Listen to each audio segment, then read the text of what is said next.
Halo, perkenalkan nama saya Ramayana Sipayung dengan NIM 201203050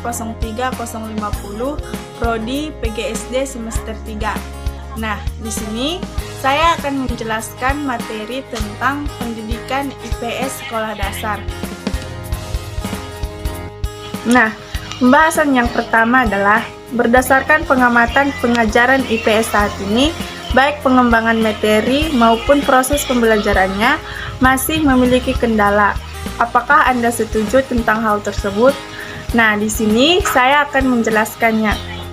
Menurut pendapat saya, ya setuju, karena masih ada kekurangan guru dalam pembelajaran IPS menggunakan cara konvensional atau tradisional.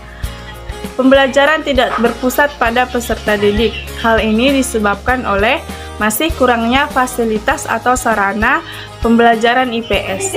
Juga didorong oleh rendahnya pemahaman dan pengalaman guru tentang proses pembelajaran yang bermutu bagi peserta didik, termasuk di dalamnya cara pembelajaran IPS terpadu yang efektif. Nah, di sekolah yang kekurangan tenaga pendidik, model pembelajaran IPS terpadu tidak bisa terselenggara dengan baik, mengingat guru kurang menguasai bahan kajian tentang ilmu sosial-sosial yang lain. Agar mata pelajaran ini lebih bermakna bagi peserta didik, maka pengorganisasian materi pelajaran disesuaikan dengan lingkungan, karakteristik, dan kebutuhan peserta didik, sehingga peserta didik dapat menguasai dimensi-dimensi pembelajaran IPS di sekolah, yaitu menguasai pengetahuan, keterampilan, sikap, nilai, dan bertindak. Nah, pembahasan yang kedua adalah untuk memilih konsep-konsep yang ada dalam ilmu-ilmu sosial sebagai materi pengembangan pembelajaran IPS harus diseleksi sesuai dengan kebutuhan dan pengembangan pembelajaran IPS. Harus diseleksi sesuai dengan kebutuhan dan perkembangan kemampuan berpikir peserta didik pada tingkat persekolahan yang berbeda. Nah, coba kemukakan syarat-syarat yang harus dipenuhi untuk menyeleksi konsep-konsep tersebut. Di sini saya akan menjelaskan syarat-syarat yang harus dipenuhi untuk menyeleksi konsep tersebut. Syarat yang pertama yaitu mengubah konsep ke bentuk pemikiran yang tepat untuk anak sekolah dasar. Nah, yang kedua, memiliki kemampuan dasar untuk berpikir logis dan kritis. Yang ketiga, mengenal konsep-konsep yang berkaitan dengan kehidupan masyarakat dan lingkungannya. Nah, yang keempat, memilih komunitas dan kesadaran terhadap nilai-nilai sosial dan kemanusiaan. Dan yang kelima, memiliki kemampuan berkomunikasi. Nah, di sini saya akan menjelaskan pembahasan yang ketiga, yaitu menurut Anda, pendekatan yang bagaimana yang selayaknya digunakan dalam mengembangkan materi dan pembelajaran IPS sesuai dengan fungsi Anda sebagai pembelajar di tingkat persekolahan. Di sini saya akan menjelaskannya.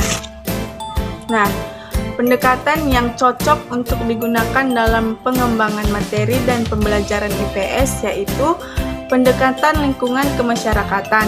Nah, pendekatan ini lebih banyak membicarakan lingkungan fisik dan lingkungan budaya. Nah, kalau IPS dengan lingkungan fisik ini mengajarkan anak harus memahami keadaan lingkungan fisiknya, seperti keadaan alam atau ekosistem lingkungan lainnya. Nah, kalau IPS dengan lingkungan budaya mengajarkan anak harus memahami nilai-nilai budaya nasional, regional, maupun lokal, menanamkan rasa tanggung jawab dan kesadaran untuk memelihara dan melestarikan lingkungannya. Nah, sekarang kita memasuki penjelasan yang terakhir, yaitu evaluasi yang dilaksanakan dalam pendidikan IPS secara berkesinambungan. Nah, apa yang dimaksud dengan pelaksanaan tersebut? Nah, di sini saya akan menjelaskannya.